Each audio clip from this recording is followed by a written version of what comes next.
The throne chamber was silent, heavy with tension. Tall pillars rose high into the shadows above, and red silk banners hung quietly along the walls. Golden dragons curled across the walls and columns, watching all who stood below them. Aminat was kneeling at the center of the room, her forehead almost touching the cold marble floor. Her hands trembled as she held them together. Her cheeks were wet with tears, and her voice cracked as she pleaded. "I didn't do it," she cried, her eyes wide with fear.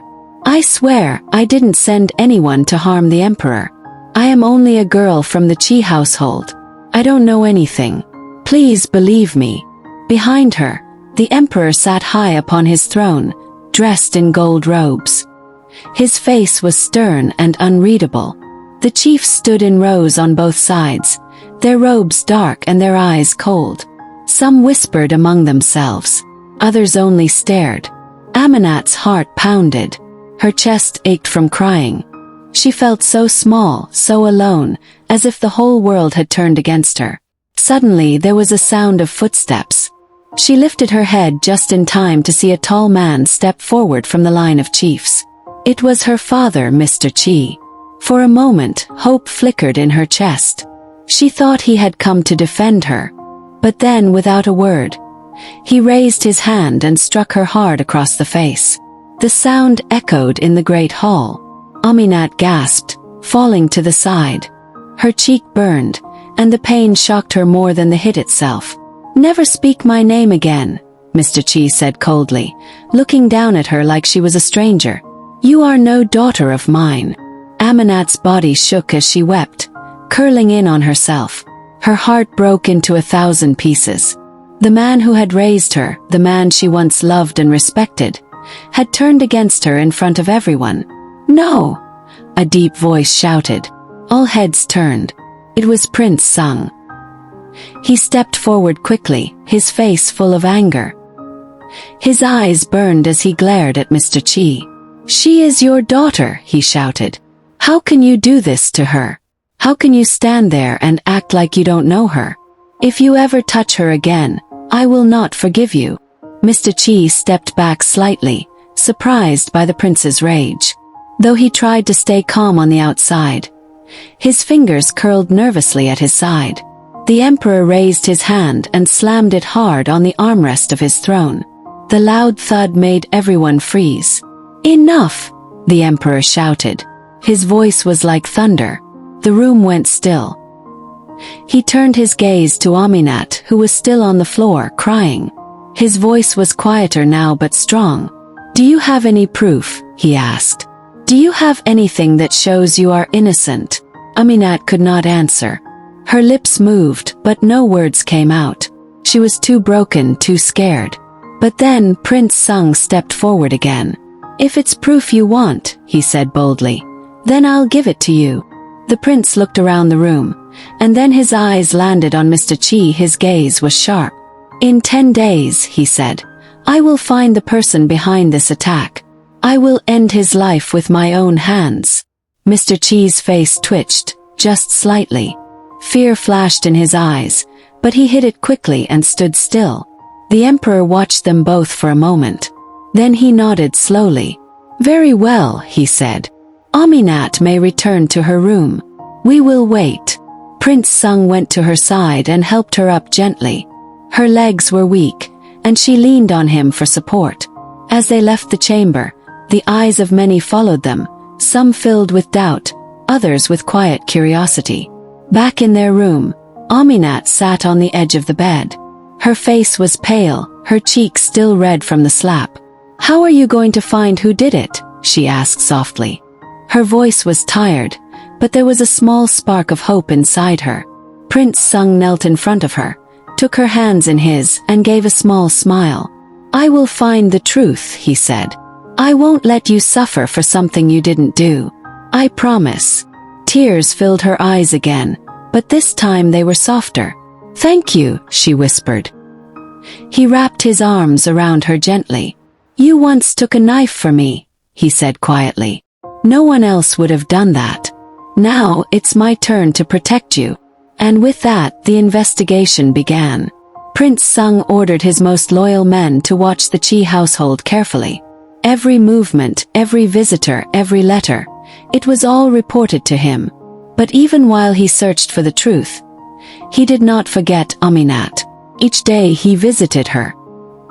He brought her warm meals, sat by her side, and reminded her that she was not alone. And though the palace still whispered behind her back, Aminat began to feel something she had not felt in a long time: hope. She did not know what the next 10 days would bring, but she knew one thing for sure. Prince Sung believed in her. And sometimes that was enough. The morning air in the palace was heavy, and clouds hung low over the golden roofs. Inside the throne chamber, the emperor sat in silence, waiting. His face was calm, but his eyes were sharp, like a tiger watching its prey. The large room was quiet except for the soft sound of the wind stirring the long red banners above. Prince Sung entered with one guard behind him. He walked with calm steps, but inside his heart beat fast. He knew time was running out. The emperor looked up and nodded. "Prince Sung," he said, "there are only 2 days left." Prince Sung bowed deeply. "Yes, your majesty." The emperor's gaze was steady. "Tell me, what plan do you have to uncover the one behind the attack? You must find proof. The court needs answers." Prince Sung hesitated. Truthfully, he was troubled. His nights had been sleepless since the day Aminat had been accused. He believed in her innocence with every part of his heart. She would never harm the emperor, not even in thought.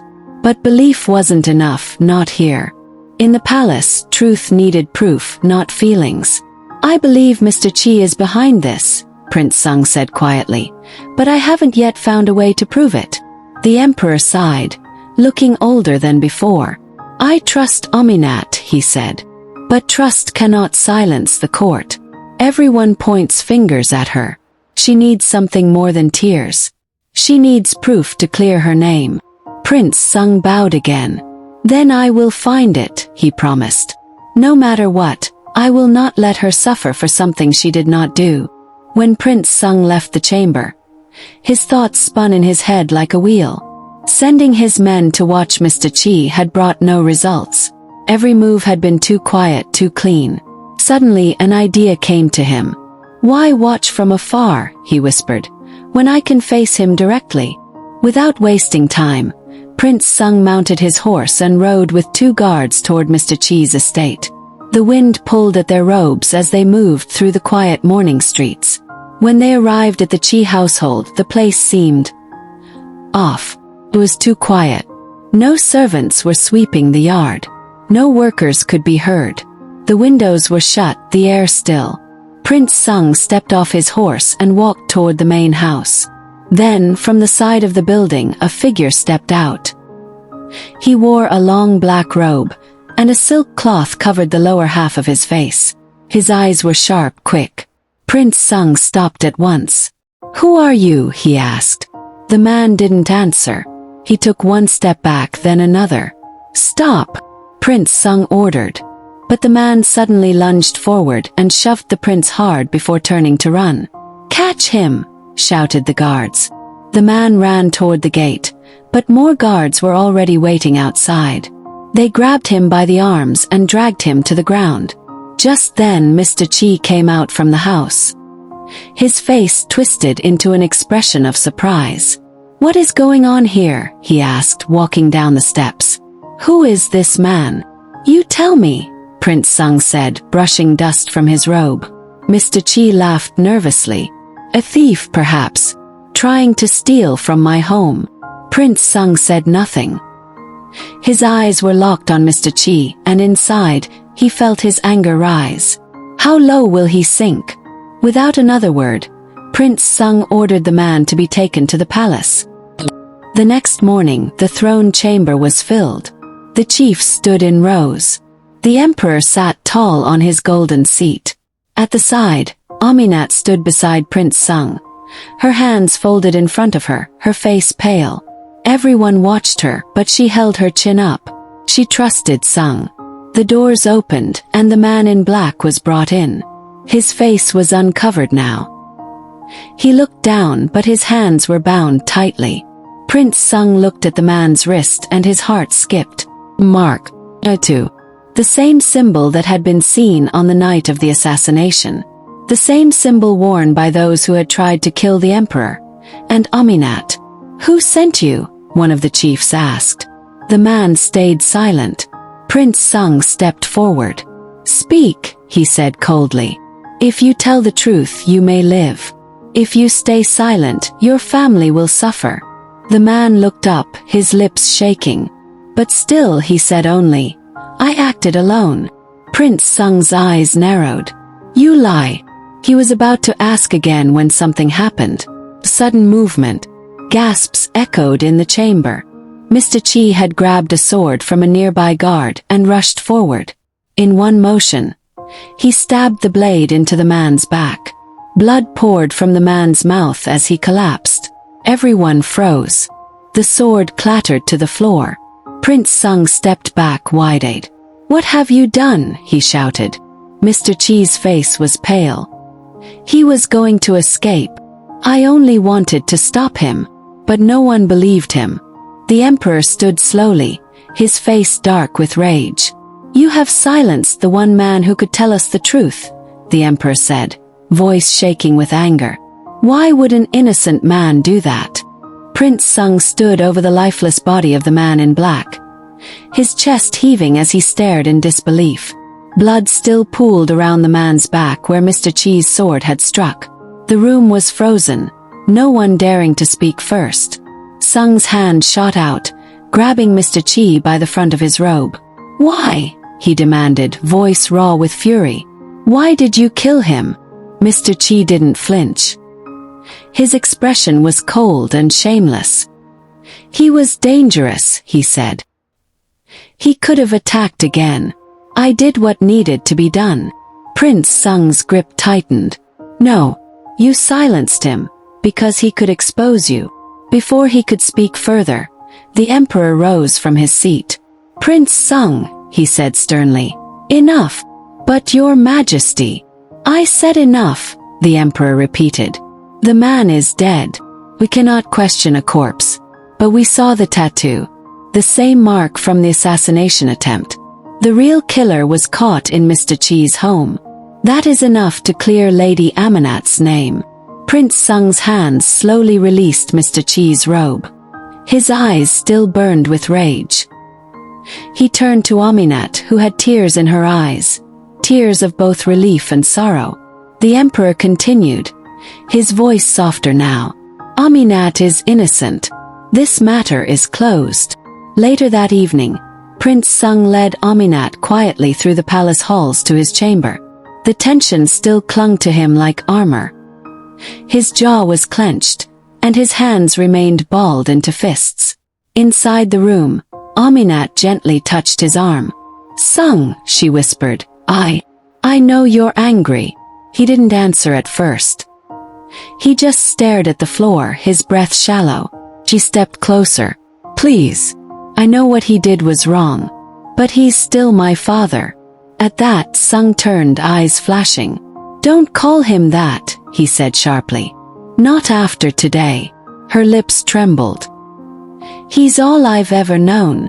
And yet he was ready to throw you into fire to save himself, Sung growled. Aminat, he didn't just try to hurt you. He tried to end you. Her voice cracked. Please, just forgive him. For me. Sung's heart twisted. She was crying now, her hands clutching his robe, her eyes pleading. He let out a deep sigh, stepping forward. He lifted her chin gently. I would burn the whole world before I let anyone harm you, he whispered. Their eyes met, and the silence between them changed, softened. The space between them closed as Sung leaned in.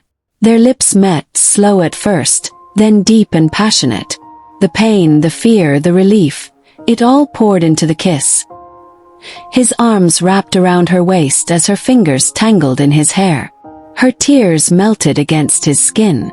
With trembling breath she whispered, Don't let go. I won't, he replied, voice low.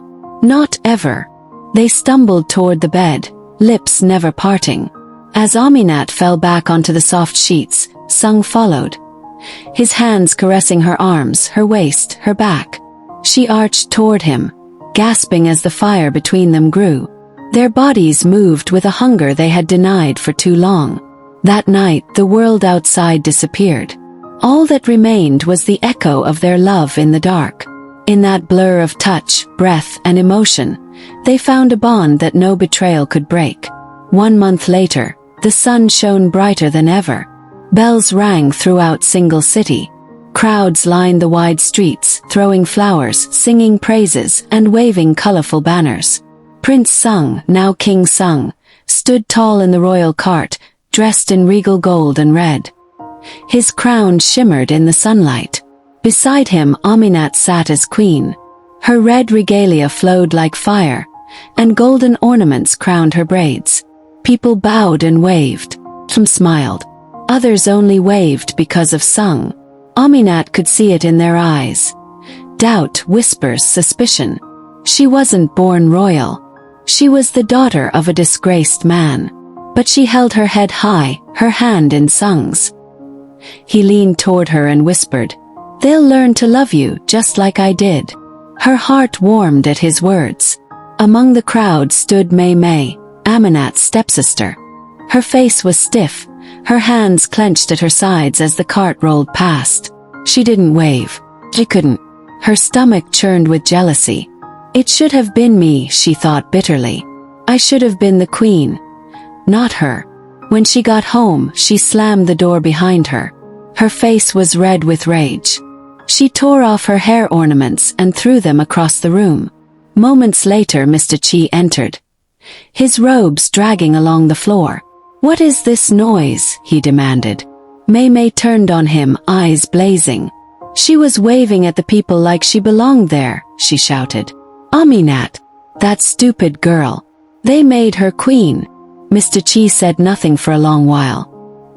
He walked across the room and sat down, staring at his hands. Then he looked up. "I can't take this," Mei Mei spat. "I won't let her rise while we sink into nothing." Mr. Chi's lips curled into a cruel smile. "You think I don't feel the same?" She blinked at him. "Then we have to stop her. I'll kill her myself if I have to." "No," Mr. Chi said sharply. "Not yet." Mei Mei's eyes narrowed. "Then what?" He stood, walked over, and leaned close to her ear. "There's only one way to tear down that palace," he whispered. "To ruin her forever." She held her breath. "End the king's life." Her eyes widened.